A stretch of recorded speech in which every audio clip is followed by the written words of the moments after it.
When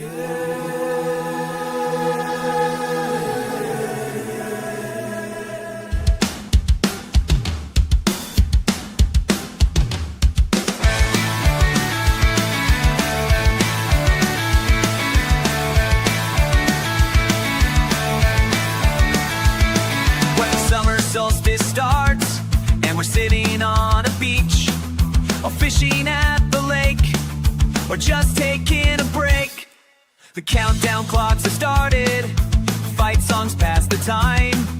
The days may run together, but you know that in our mind it's always Saturday. Take me back to Saturday.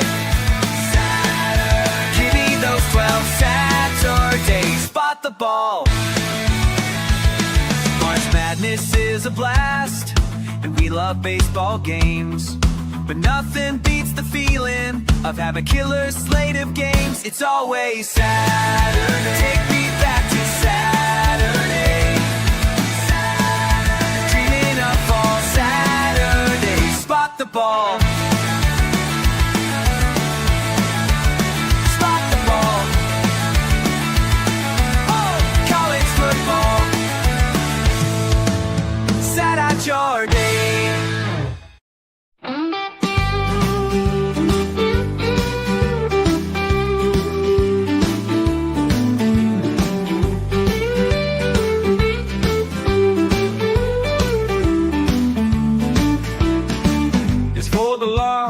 For the small, lay a big hit and pass a kick the ball. This game is for us all.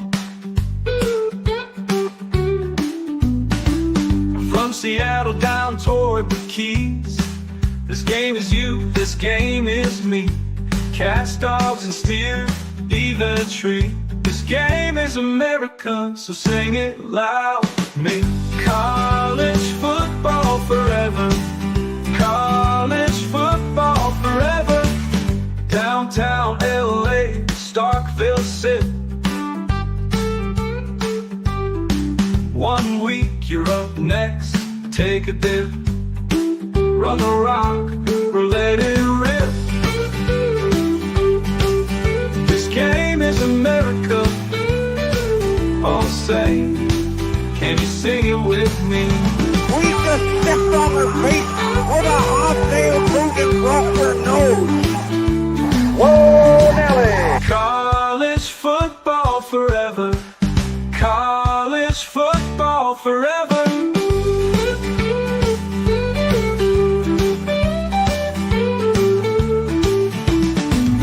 College football forever. College football forever.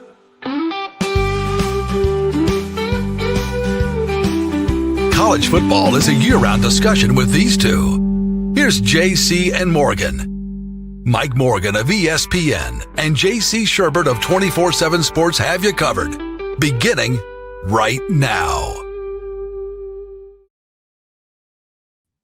Good morning if you're watching us and listening to us live. Good afternoon, good evening, whenever you might be listening or watching us later on in the day, the week, whatever the case may be. It is JC and Morgan, nearing a career episode number 300, if I'm not mistaken. I'll do the math a little bit later on. Mad Dog, keep me straight on that. I think we're really close to 300.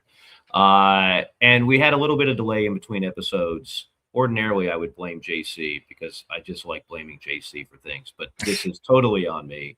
My basketball schedule has been nuts, combined with ESPN games and national radio for Elite Media, which has been great.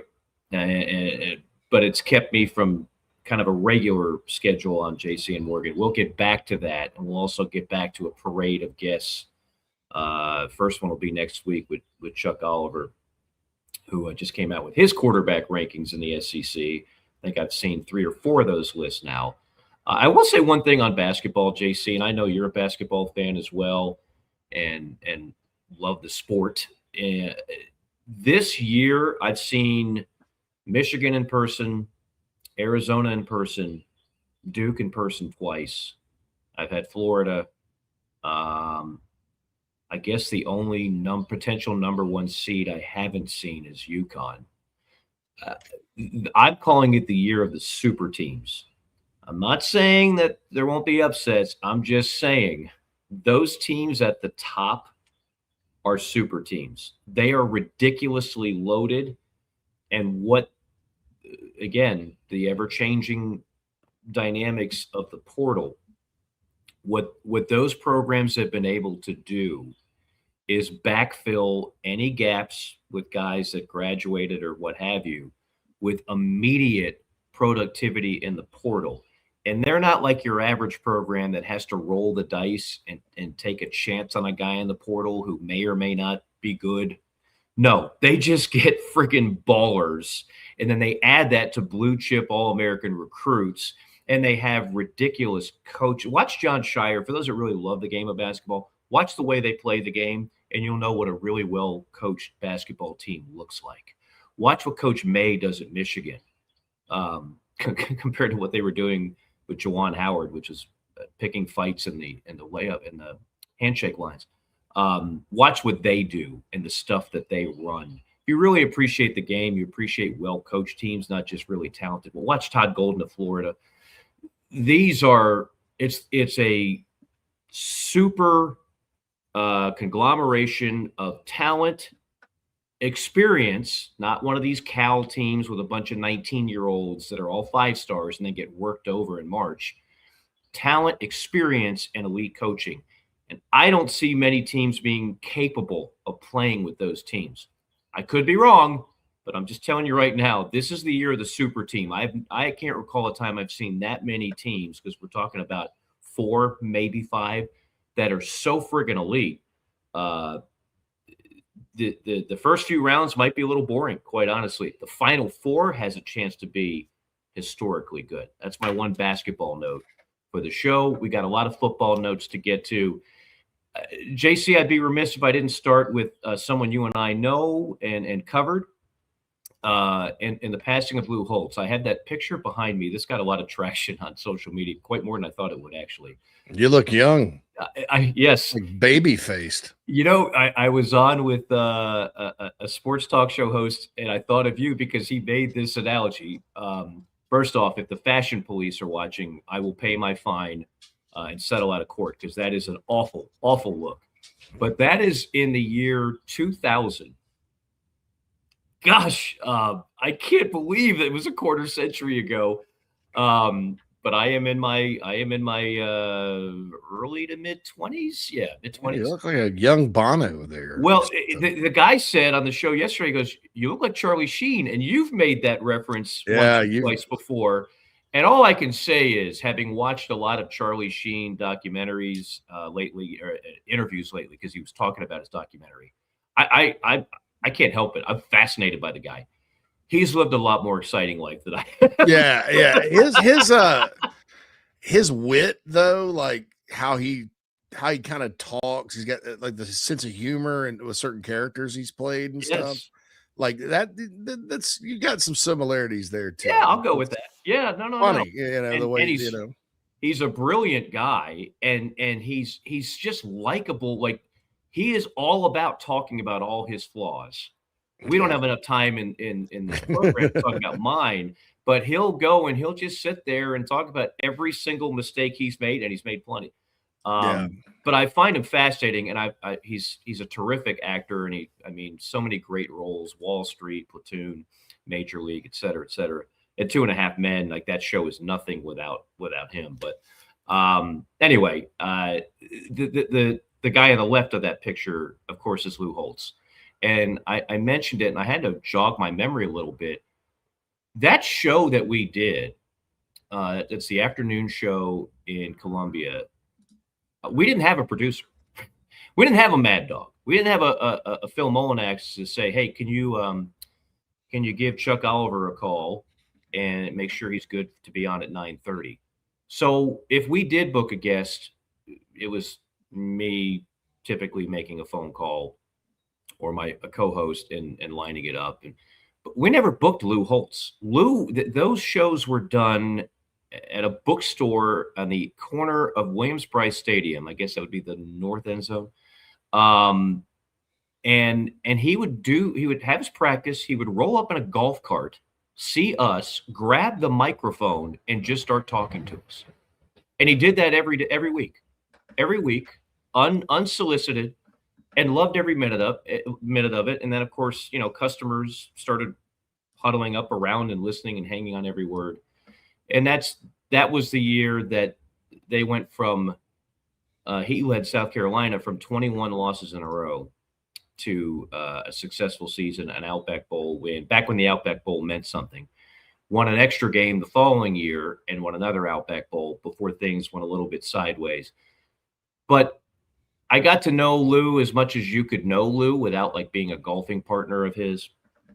Fascinating guy. I was thinking about this, how fortunate I have been to cover Lou Holtz and Steve Spurrier, two of the most fascinating human beings and, I mean, game-changing Hall of Fame coaches, right? Mhm. And we don't have guys like that anymore. And this is not a knock on the great coaches of today. Like Signetti's entertaining in his own way. He's quirky. Kirby's smart. There's not much there. I mean, I've major respect for what Kirby's done. Nick was entertaining in his own way, kind of grouchy, what have you. We don't have the dynamic personalities of Lou Holtz, Steve Spurrier anymore. And I know I sound a little bit like get off my lawn guy when I say that. It's not that. I have nothing against the current coaches. It's more of sometimes it takes time and the passing of somebody like a Lou Holtz to really appreciate how unique he was. The bio speaks for itself. I mean, he took over 6 programs that were struggling, took them all to bowl games. Again, when bowl games meant something. His crown jewel, of course, was Notre Dame. He won a national title there in '88. They haven't won one since. Should have won one in '93. If we had a playoff, like even a 14 playoff, Notre Dame would have been in and probably would have won. They beat Florida State that season.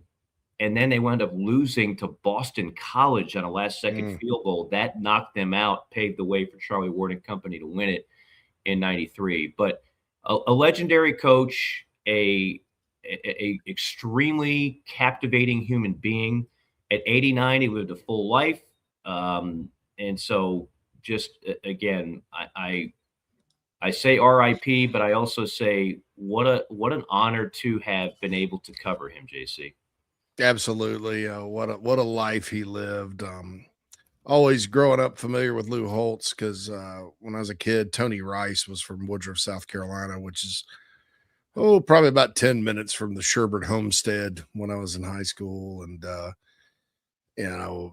Spartanburg County, same county I'm from, and so we watched those teams, my dad and I, and he always talked about Lou, and I was kind of beside myself when he went to South Carolina, to be honest with you. I think everybody affiliated with that program was, but great motivational speaker, a tough, hard-nosed coach too. People don't realize this. If you've ever heard about or participated in or talked to someone who's participated in one of his practices, you'd know that he wasn't quite like split personality like the Reeve from the movie Nothing But Trouble. And I know you haven't seen it, but it's a Dan Aykroyd character.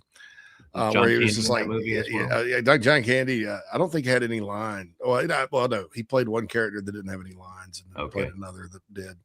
Not a fiver or a dimer for me. Yeah, Aykroyd played about 3 different parts. Chevy Chase was in it. Demi Moore was in it.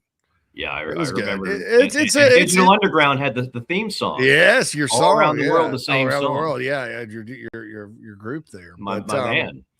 See what he wasn't quite like that, but he was a disciplinarian of a coach, and that's why he won and all that. But just the life he lived, the journey from. And not many people know this either. Like, he kind of set out his journey when he was at South Carolina in the 60s. He was a young assistant coach.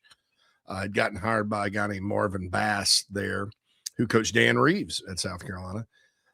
Marvin Bass leaves and takes a job in the CFL. I think they forced him out, and they hired Paul Dietzel, who won a national championship at LSU, and Lou stayed on for 2 years there. And while he was there, it was up in the air because he'd just gotten hired, and Bass leaves, and he was out of a job until Dietzel hired him back. So that's where he made his list of goals. I want to be on the Johnny Carson show. I want to do this. All these goals. And he's talked about this before, right there in Columbia, South Carolina. So, and then Woody Hayes hired him as an assistant at Ohio State in 68. And then right after that, he got the William and Mary job. And then he's still, the winning percentage wise, the winningest coach in NC State football history. He was 719 winning percentage with the Wolfpack. Dave Doran, of course, is the leader in wins. Lou had 33 wins, 12 losses, and 2 ties. Dave's got 165 wins, and I think he may have 100 losses here pretty soon. I think he's 85, in fairness to Dave Doran. But so NC State hadn't had success. Like, won an ACC title. He's only there 4 years. Takes the job with the Jets, pulls a Bobby Petrino, resigns before the season, and then just like Bobby Petrino, goes to where? The University of Arkansas.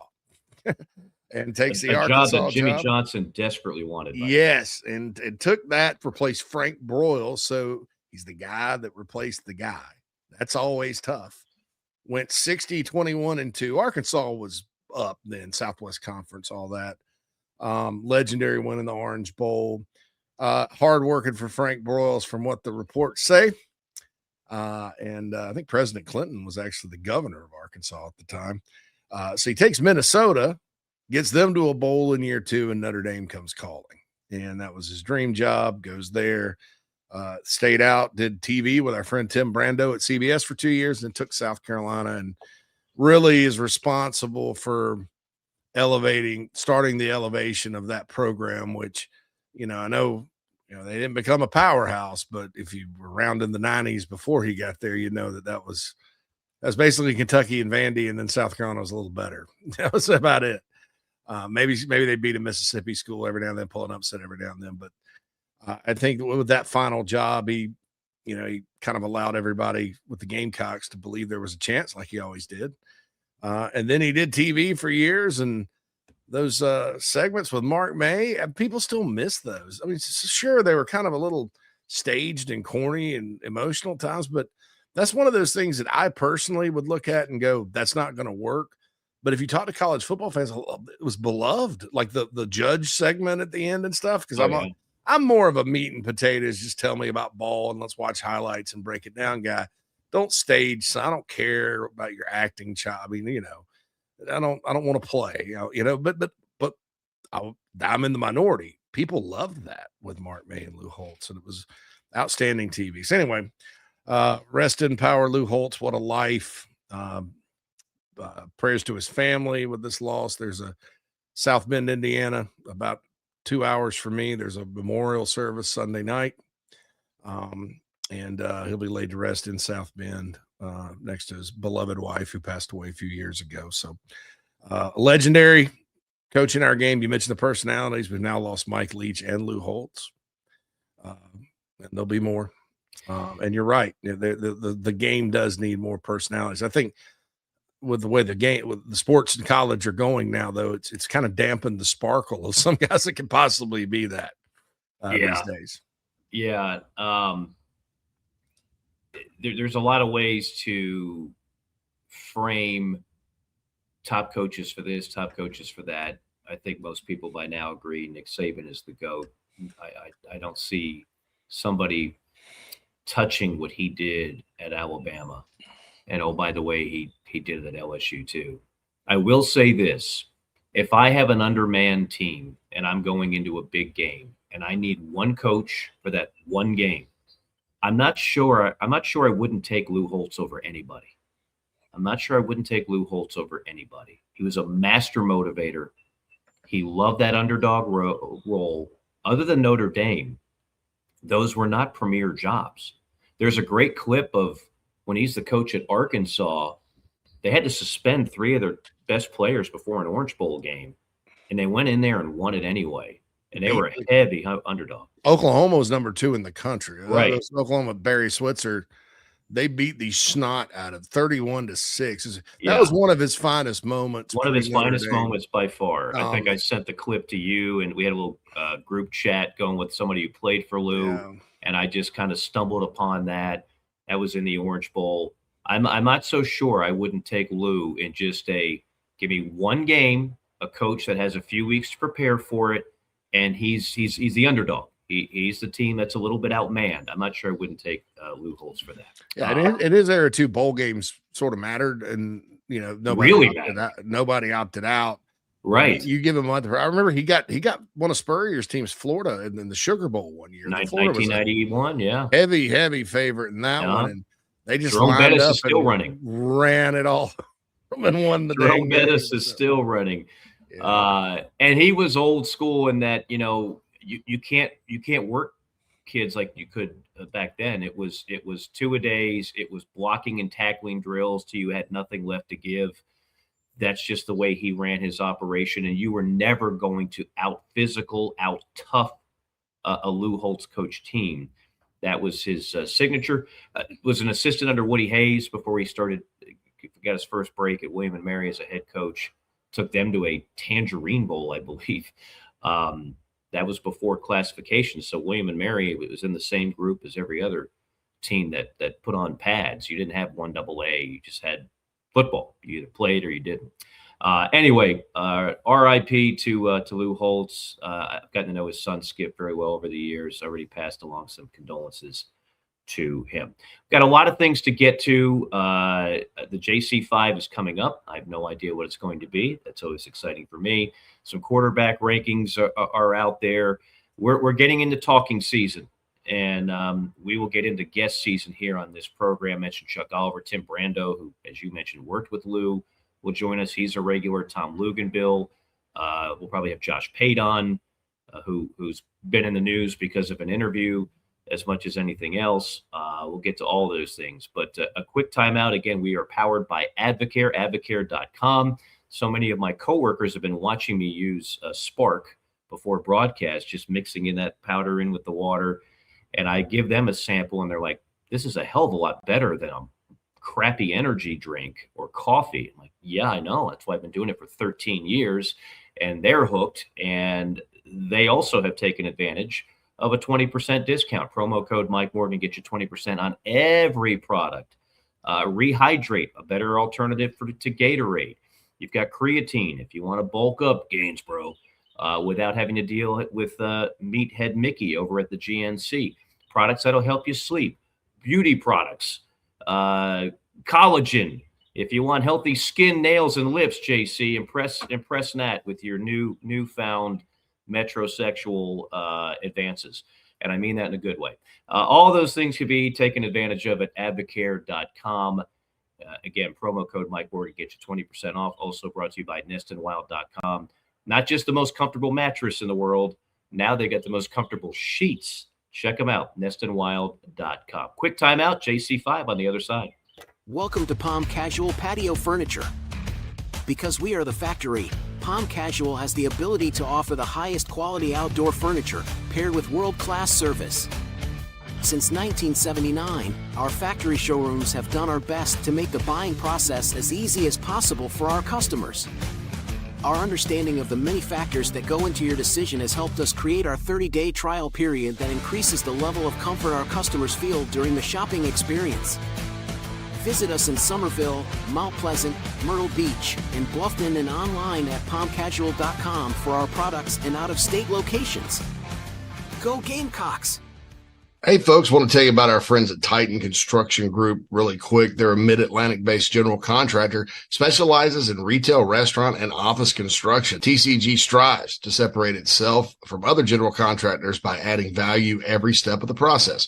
From project budgeting to estimation, value engineering to construction, they focus on those relationships and not the transaction. Titan builds partnerships one project at a time. Among their clients are Starbucks, Crumble Cookie, Blake Pizza, Home Goods, 15 plus years experience, based in Midlothian, Virginia, and contracted in Virginia, West Virginia, North Carolina, and South Carolina. So get on their website, TitanCGinc.com. That's TitanCGinc.com. Get in touch with Brad if you're in need of a general contractor that focuses on going above and beyond for their clients. That's Titan Construction Group, a proud sponsor of the JC and Morgan podcast.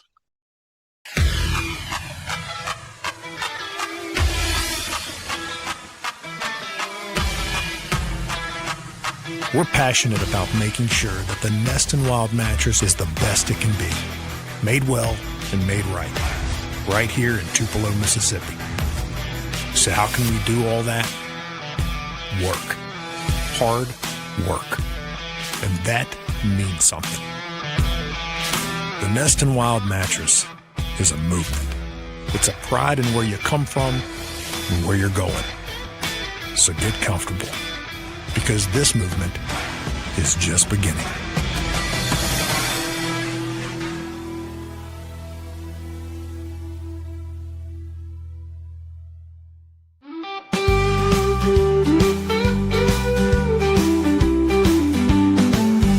This is JC and Morgan on the Chief Sports Network.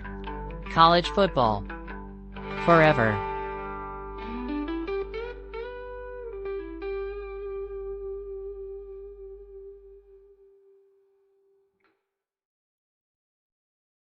That overly dramatic guitar riff could only mean one thing. We are diving into segment 2, and we are diving into the JC5. It's time for the top topics in the sport. We bring the JC5. Number 1. We are muted on the JC5. I cannot believe I did that. I haven't. You know what? I used to do that frequently. Leave me Not anymore on mute, and I've been excellent with it, and I screwed it up today. But you know what? It's episode 299. We have official confirmation from Phil. Yeah. I'll bet you come 300, you never do it again. All right. First 299 are on the house. Yeah. But 300 and above, you'll never have that happen again. One of the other shows I'm on, show 800 today. It's daily though. Wow. Yeah, it's a daily one. But anyway, all right. So I don't know if you read about this or not, but Ross Dellinger had a report. So they're with all the hullabaloo about everything else in college football, they finally decided to fix the bowl system, or to try to fix the bowl system. And I know bowls aren't the most sexy thing to talk about, but fans still love them. Some of the Power 5 matchups and bowl games this past year outdrew the Western Conference Finals in the NBA, viewership wise, ratings wise, and we know that drives it. So what one of the plans is, and I've been kind of saying this, I want to get your thoughts on if you were going to just blanket fix the bowl, like if you had your ideas to how to fix it. And a lot depends if you go to a 2014 playoff, maybe it's something else. But let's just stay with the 12-16 team playoff. And so one of the plans is eliminate the conference tie-ins and just have 5, like a 10 bowl collection, like that'd be 20 teams that just slot teams in different parts of different bowls around the country, power versus power conferences. I like that idea, but there's more than one way to do things, Mike. And I think you would agree they're probably not going anywhere, or there's got to be, because they want programming. And so explain the programming part of it to our audience. And then if it were up to Michael Morgan, how would you, what's your ideal structure for bowls?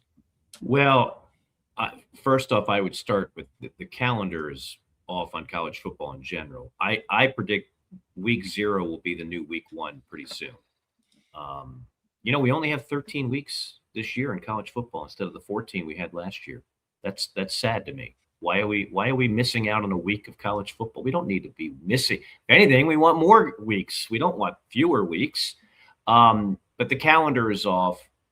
That's going to have to be restructured at some point. But when it all gets cleared up on the dates, and we're doing this thing the way we should be doing it, January 1 should still be a big bowl game day in my mind. I realize that's now kind of reserved for playoff games, but maybe we can do the bowl games early and the playoff games at night. I don't know. Typically now they do 1 on New Year's Eve, they do 3 on New Year's Day. But again, I think the calendar is wacky. Don't think we need to be doing it that way. But to go back to your initial question, the reason why the bowl games are going nowhere is because they do get ratings. I don't care if you see 7 people in the stands. People watch these games, and there is a dearth of things going on in December that all sports networks in particular are scrambling for programming. You know, basketball hasn't taken off yet. Basketball really takes off with conference play in January. You mentioned that the NBA ratings wise in December is abysmal. People just aren't watching it. So what am I going to do? Am I going to watch America's Got Talent, or am I going to watch a live college football game? Well, if you're a male between the ages of 18 and 65, you're probably going to watch the bowl game over America's Got Talent, The Bachelor, Big Brother, CSI, Law and Order. Like all these shows, it's not like 1980s MASH where you get 20-something million people tuning in because you don't have cable splintering off the audience. Nowadays, those shows do very little.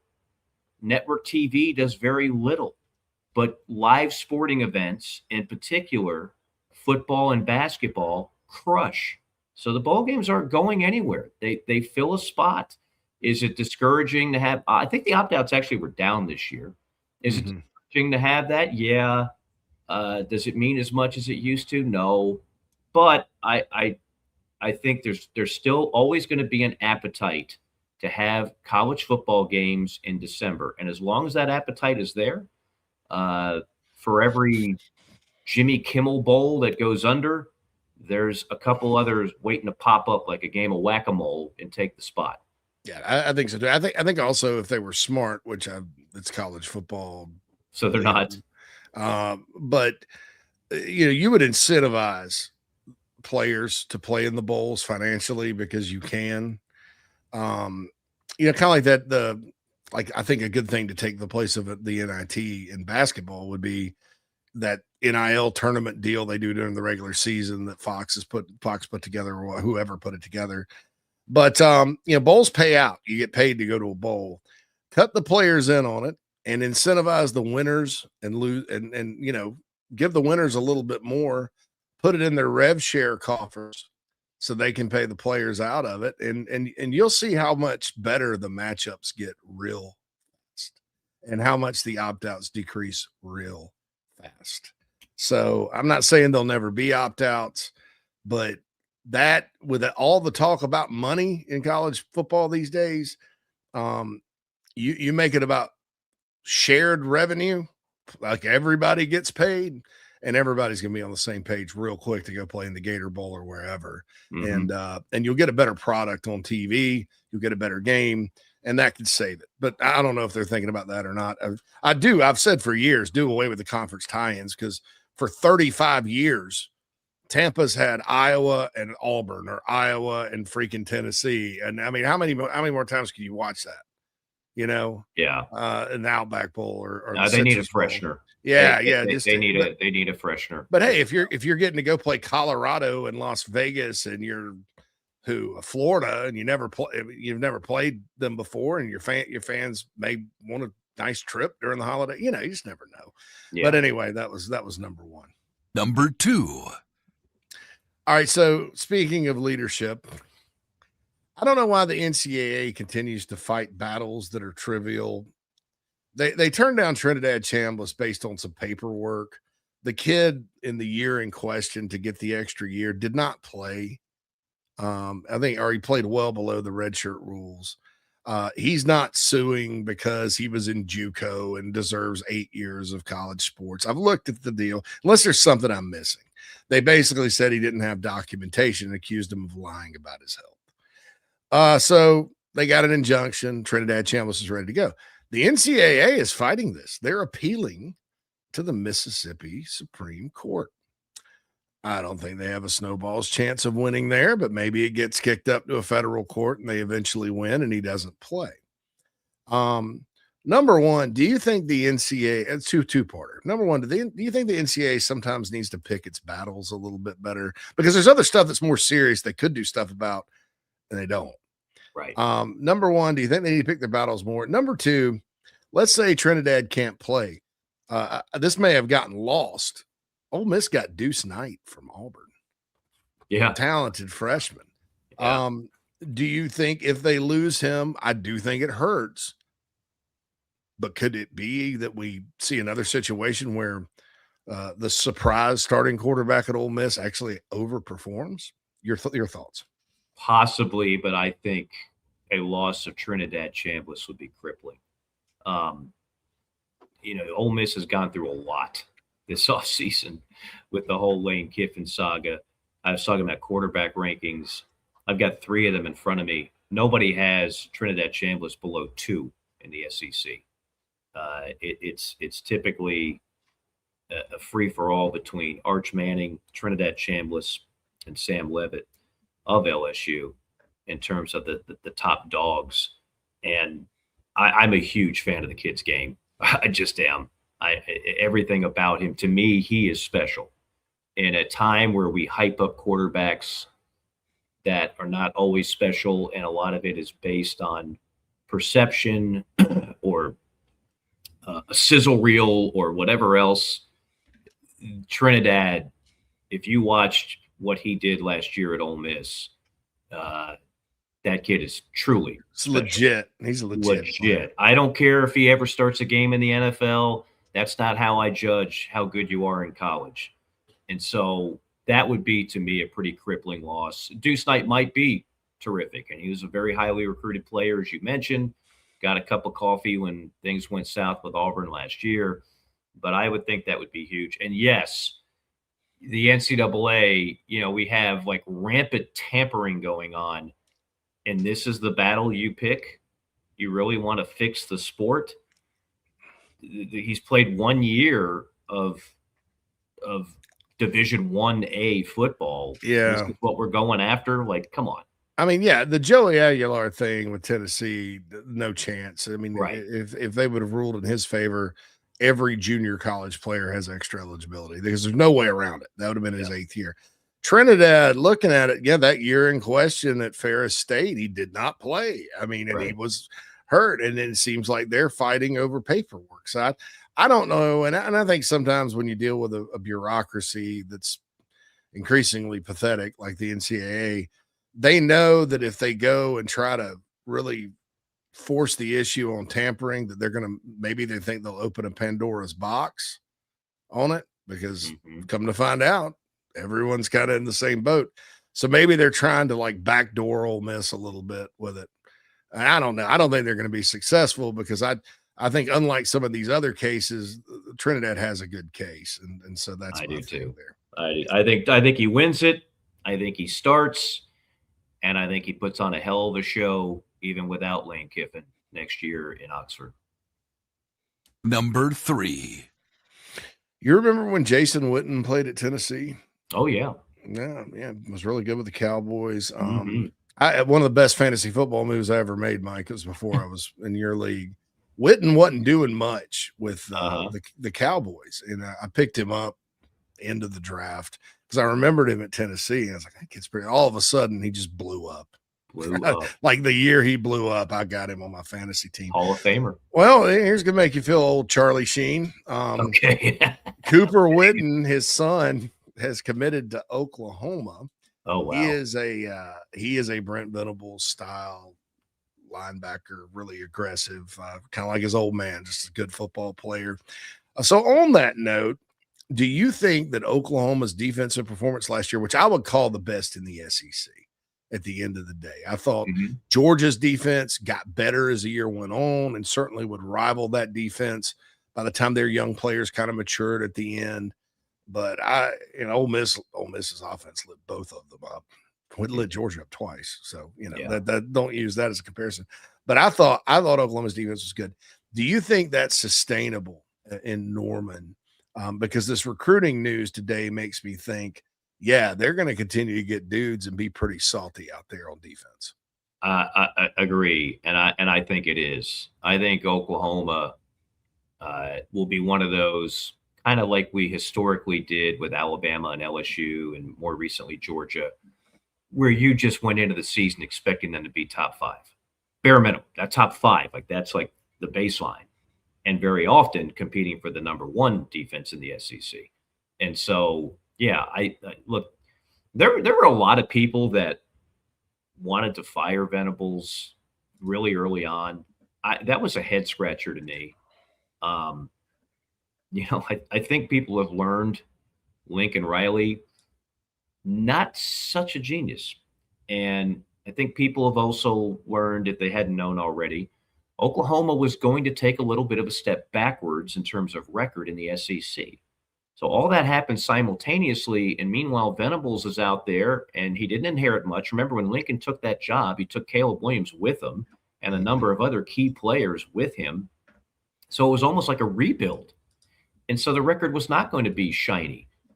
I think Venables overall is a good coach and is the right guy for the job. And I think Oklahoma will reap the benefits of not listening to some of the message boards out there and retaining him and letting him build a foundation for what he knows best, which is defense. And yes, I think they're going to be perpetually good, if not great, in the league. Yeah, I told everybody they were crazy too for wanting to fire him, because when he took over, they played no defense whatsoever. It was very optional, as is the Southern Cal defense now. Well, go figure, right? And in the Big 12, you can, I mean, I looked up I was doing some research on TCU early this morning and looked up when they played Oklahoma the last year that Oklahoma was in the Big 12. OU beat them 69-45. Like it was nothing, And when Brent got there, I saw him recruit and I started seeing, stud defender, stud. So he was building that, they weren't going to get there overnight. You had to really, but this past year and then the year before, they really, in the first year in the SEC, they were very competitive and actually quite good on defense. Elite last year. I'm with you. I think it continues. And I think that's the hard part. Oklahoma on offense, Mike, you can walk by the stadium and how many recent Heisman Trophy statues do you see at quarterback at Oklahoma? Yeah. The defense had just gone south, even under Bob Stoops. It was because of the league they were in. So I think he solved the hard part, and I have high expectations for the Oklahoma defense again. I can't wait to see Cooper Witten, Jason Witten's son, play in that system. And yes, I do feel old now that you brought that's his son. Very old. But this is happening more and more where I'm calling a game and I'm looking over the depth chart and I'm like, no, that is the son of the guy that I called 20 years ago. That's happening more and more here lately. It's a little bit scary. Number 4.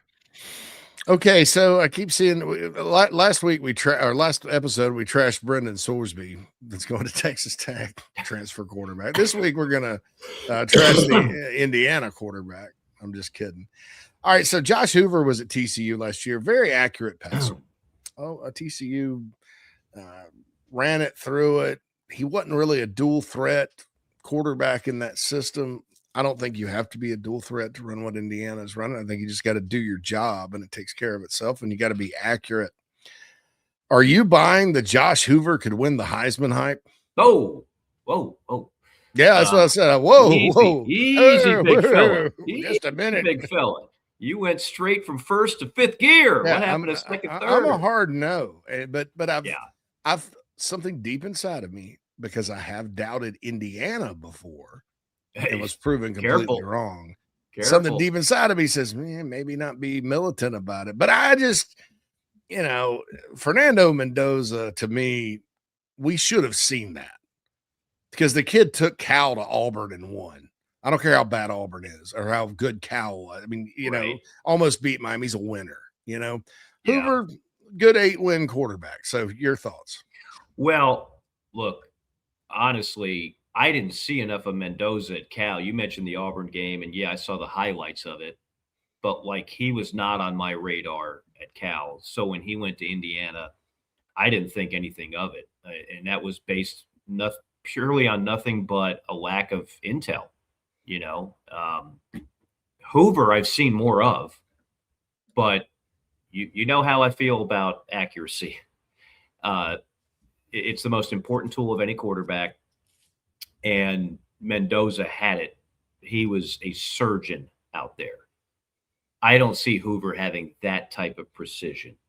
I don't see him having that level of arm talent. Now, I think he's good. I think it's a good pickup. And to your point, Indiana has such a foundation that is so good right now under Cignetti that he doesn't have to be a Heisman Trophy winner to win a lot of games in Bloomington this year. Just don't blank it up, right? Just go ahead and work with that staff and the talent around them, and you'll be in good shape. But no, he's not on my Heisman list at all, and I'm not even sure if he's going to be the best quarterback in his own conference. But I do think it's a logical pickup. Everybody wanted the Sorsby kid. Texas Tech was not going to get outbid.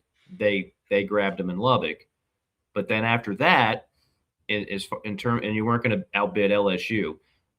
What was the transfer market out there? I think they can work with Hoover. I think he's got a skill set that'll fit fine into that offense. Yeah, accuracy is going to be important, but the good news is Indiana's pretty good on the offensive line. They got some talent at receiver. They it's going to be. I could see him being successful in that system and having a great year statistically.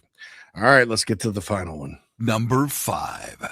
Okay, so this is kind of crazy, but I was thinking about it today. Maybe crazy, maybe it's not crazy, because it's rare when somebody at this position wins the Heisman, but it happens more than maybe like a defensive player. Can Cam Coleman win the Heisman Trophy at Texas this year?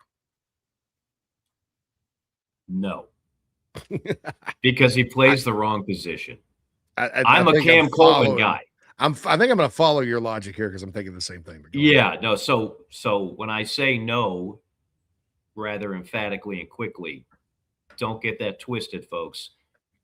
I think two of the most underutilized players last year were Coleman and Singleton, and they both were wide receivers for Auburn. Singleton's now at Florida, and you watch what he does next year in that offense that'll actually throw him the ball in space and let him run and get yards after catch.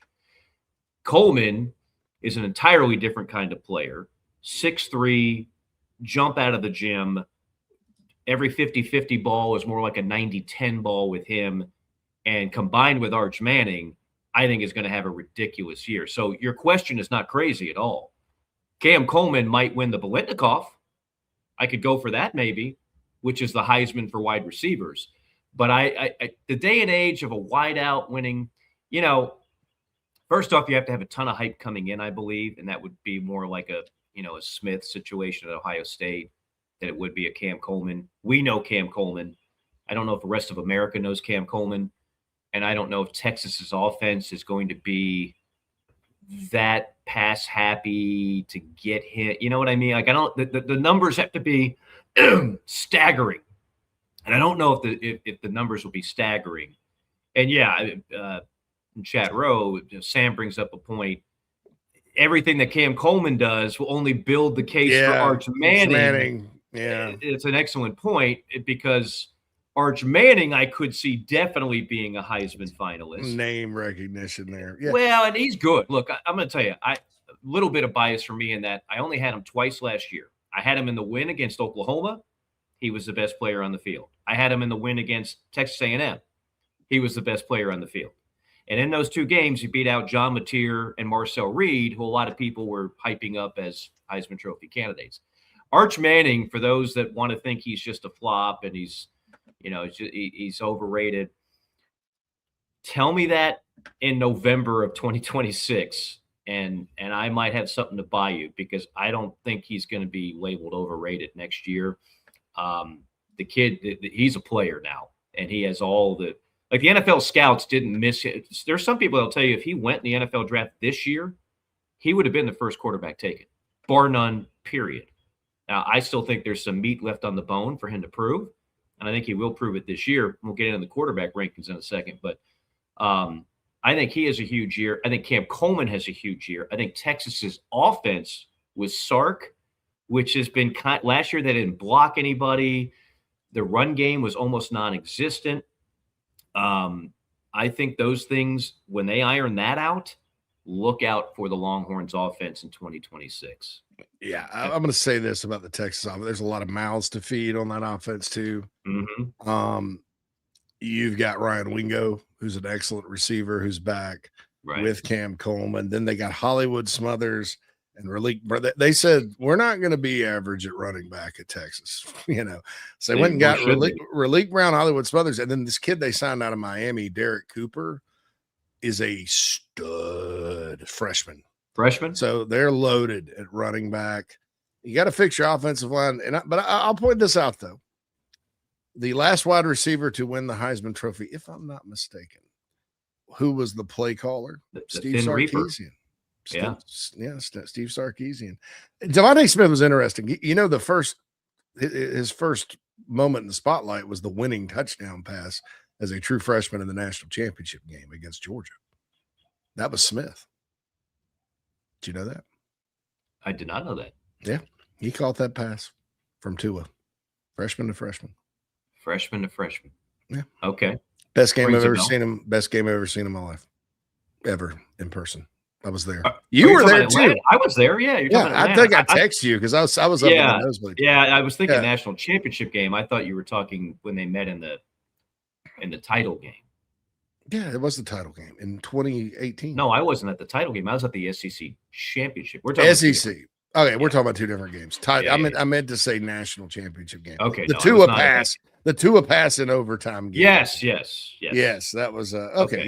Yeah. We're on the same page. Maybe it wasn't you I texted. Maybe somebody else. But anyway, yeah, they won that game, and that was Smith. And we don't even think about that. Everybody calls it Tua's pass, right? Because he was that was a freshman that called it too, yeah. From the state of Louisiana. But I think with regards to I think the logical choice if Texas has a great offense, like personnel wise, they should.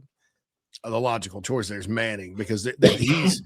I think for them to be hugely successful, you got to distribute the ball to all these guys, and so it's going to take away from the stats. But I just thought that was a fun little exercise. It is a fun exercise, as the JC5 always is. Oh yeah, so anyway. I might add, good stuff.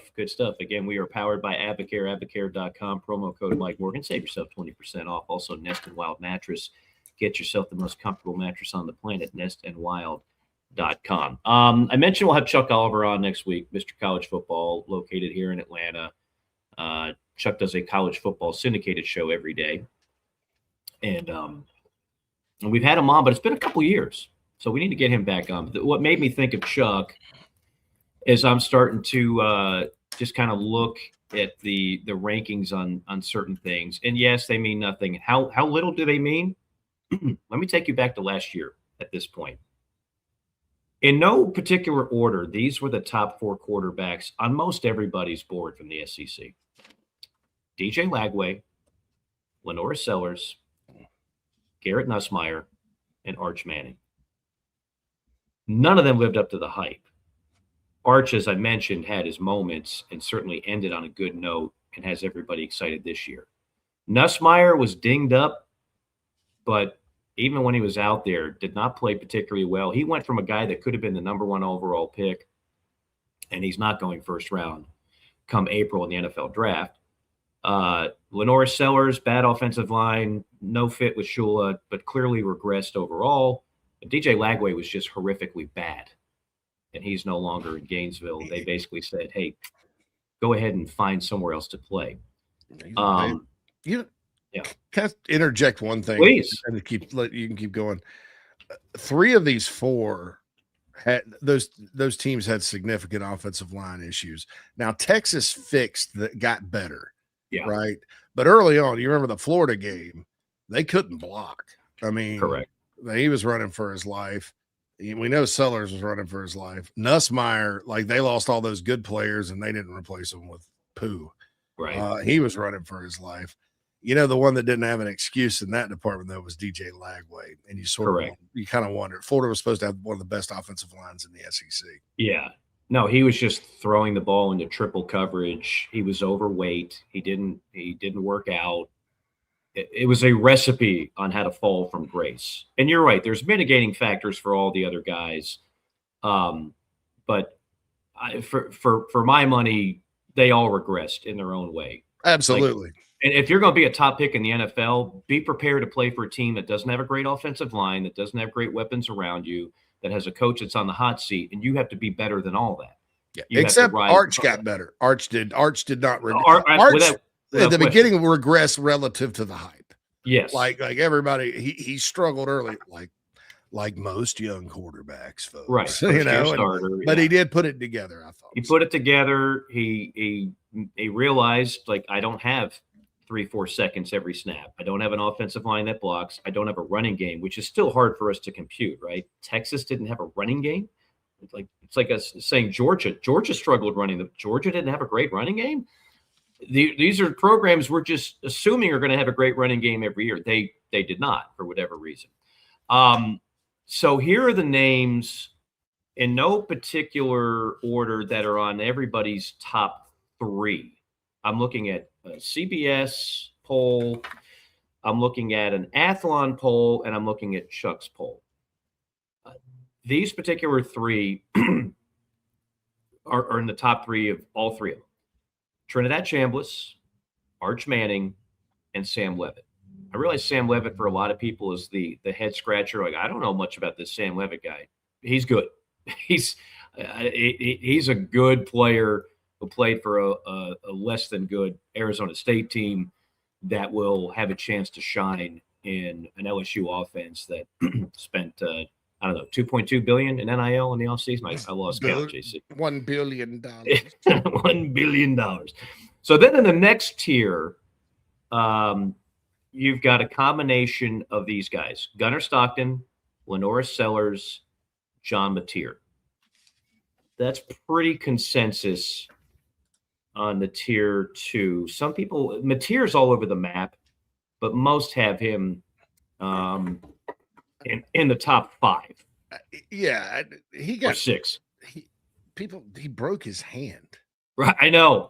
People just jumped off that bandwagon quick. And I'm gonna be honest, Oklahoma sort of fixed their offensive line issues, but they were not good up front again last year either. Right, very true. I mean, he didn't have much time, so I'm gonna cut him some slack. Now, I never was a believer.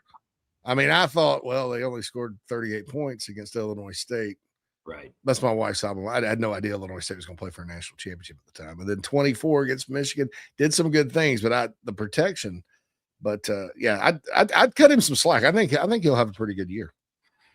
Next tier, Marcel Reed, who went from Heisman hopeful, and then the Texas game happened, and it was just like everybody. And Miami too.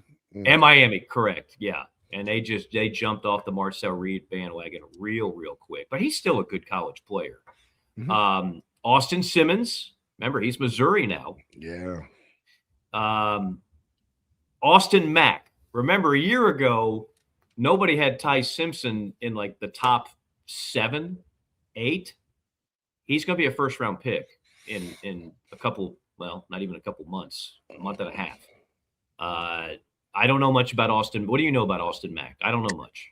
He's kind of the other guy that came in. He's West Coast. Keelan Russell is the other competitor. And some people have Keelan starting, so let me point that out too. Yeah, I don't know which one. I mean, Keelan's a great runner and he has a live arm.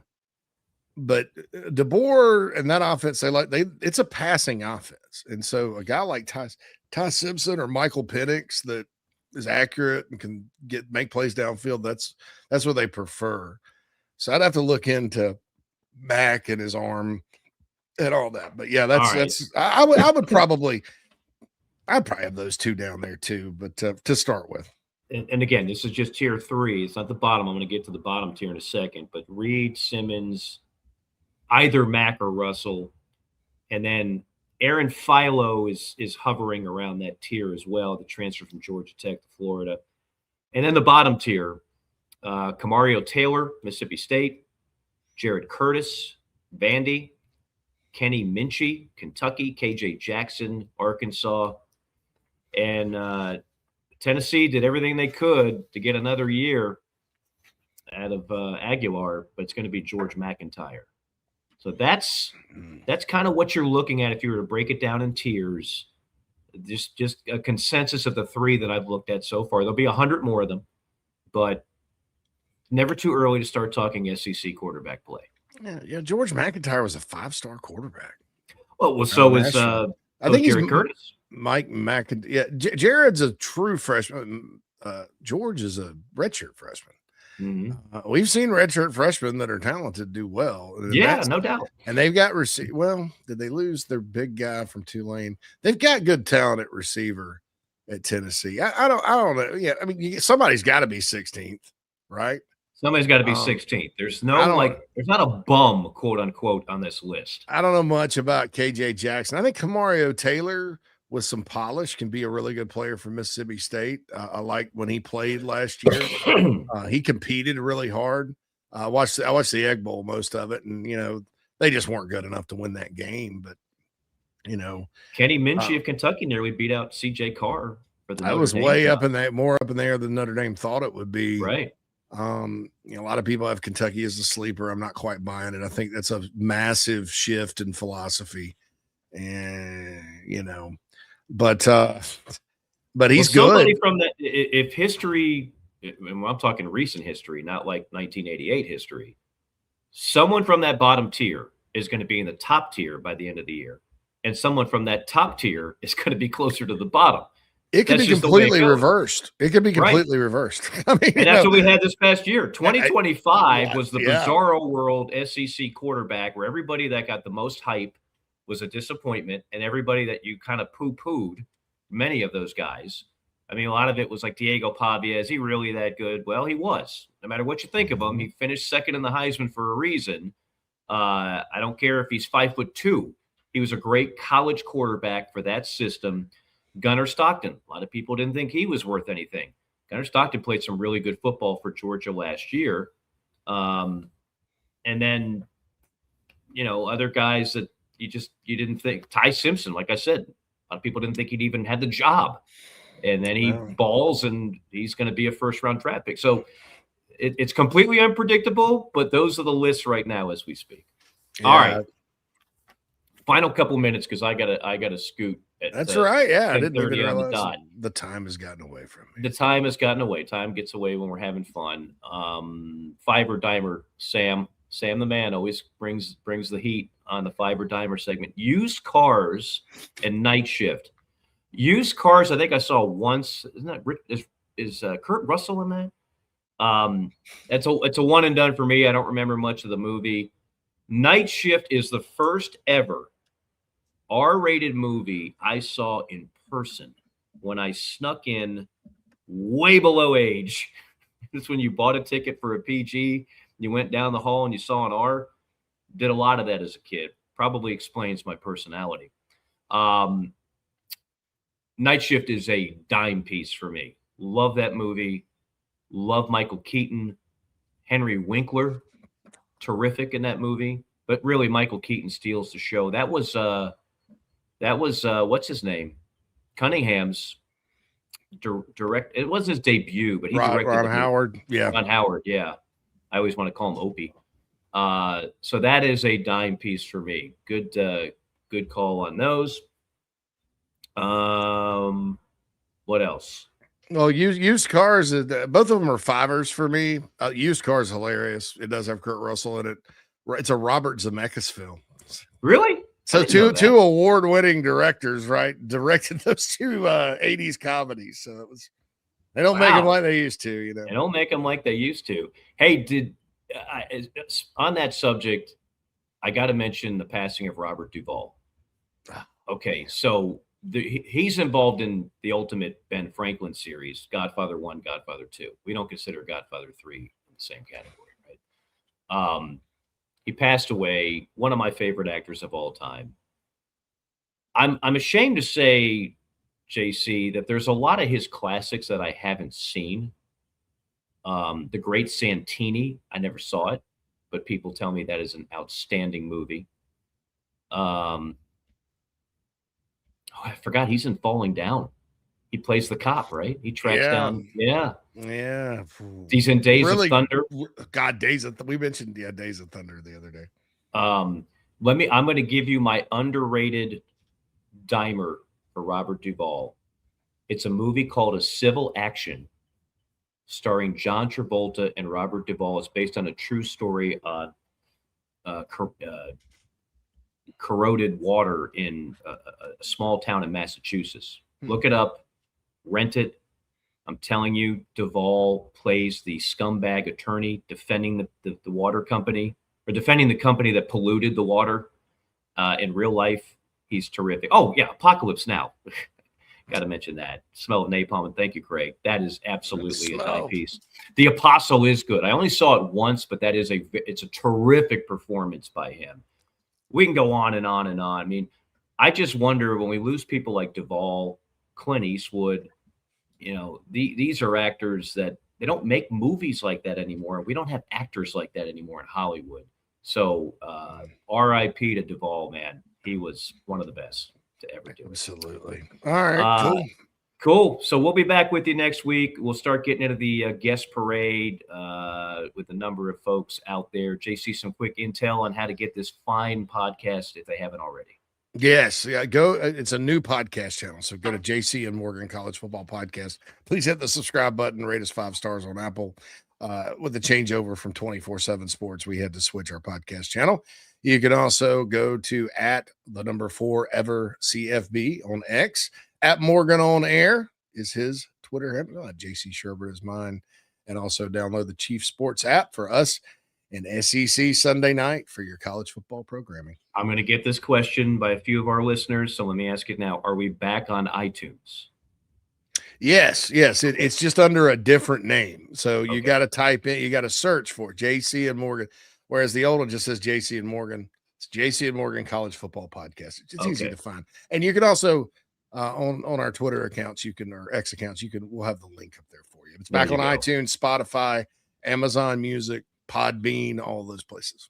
Boom, boom, boom. My thanks again to our producer, Phil Molinex. JC, I know you guys got a show coming up here in another 30 minutes or so. Well, good luck with ITG. Thanks to all you tuning in. We'll see you each and every week during this off season on another installment. The next one will be 300. Oh, wow. Break out the champagne. Another installment of JC and Morgan. So long, folks.